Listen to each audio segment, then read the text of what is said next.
are going to discuss being fiscally responsible. But what does being fiscally responsible mean?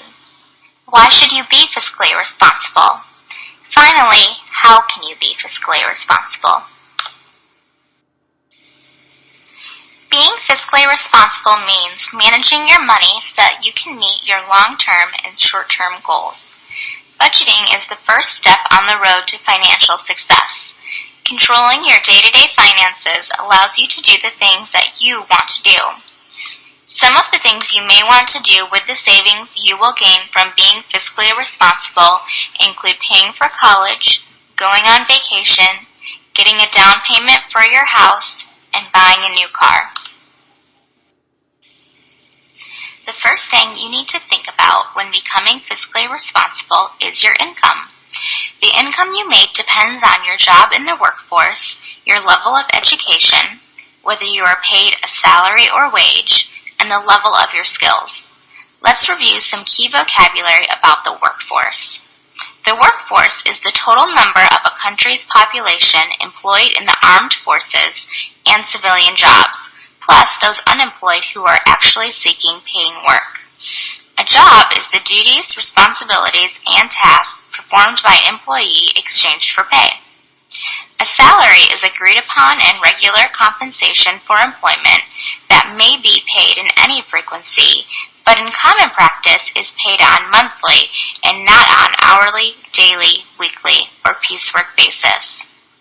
A wage is monetary compensation computed on hourly, daily, weekly, or piecework basis.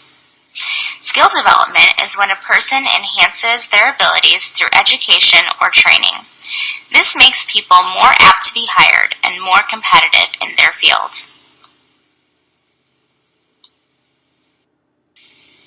As you set financial goals for yourself and consider how much income you'd like to make, it is a good idea to see what careers would best fit you and what level of education you need for those careers.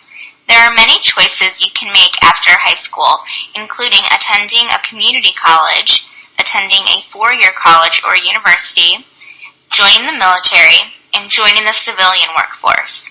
Go to the website on the slide to view salaries by occupation.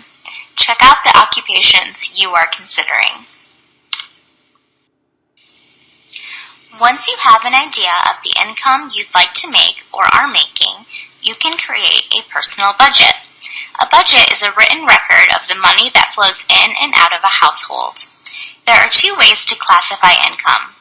Gross pay is the total of an employee's regular compensation, including allowances, overtime pay, commissions, bonuses, and any other amounts before deductions are made. Net pay is the portion of salary or wages that an employee receives after paying all deductions and taxes. A budget is nothing more than the activity of balancing income versus expenses.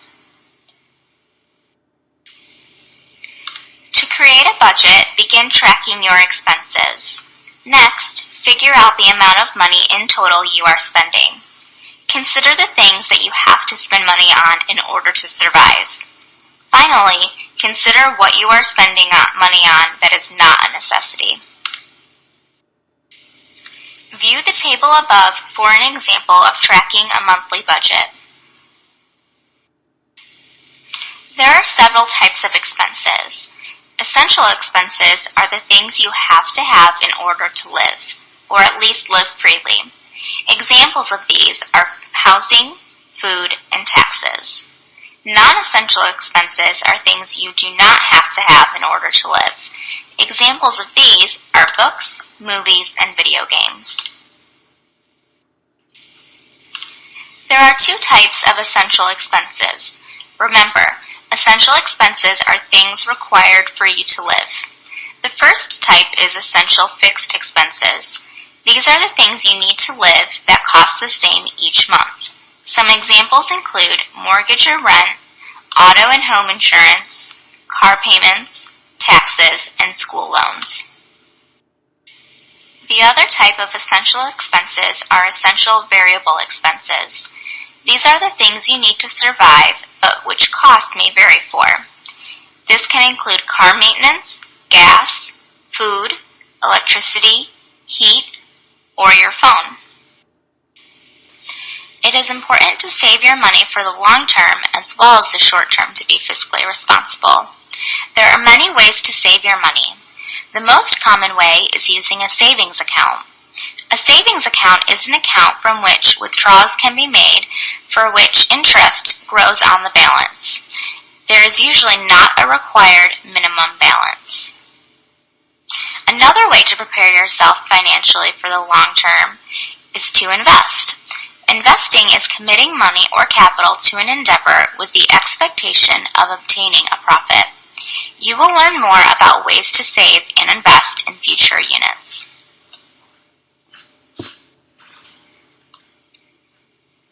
It's important to save for retirement to ensure you have enough money to survive after you stop working. There are several types of retirement accounts. Plans for employees include 401ks, Roth 401ks, 403bs, and 457 accounts. Plans for individuals include SEP IRAs, deductible IRAs, and non-deductible IRAs. Plans for self-employed include SEP IRAs, simple IRAs, and solo 401ks.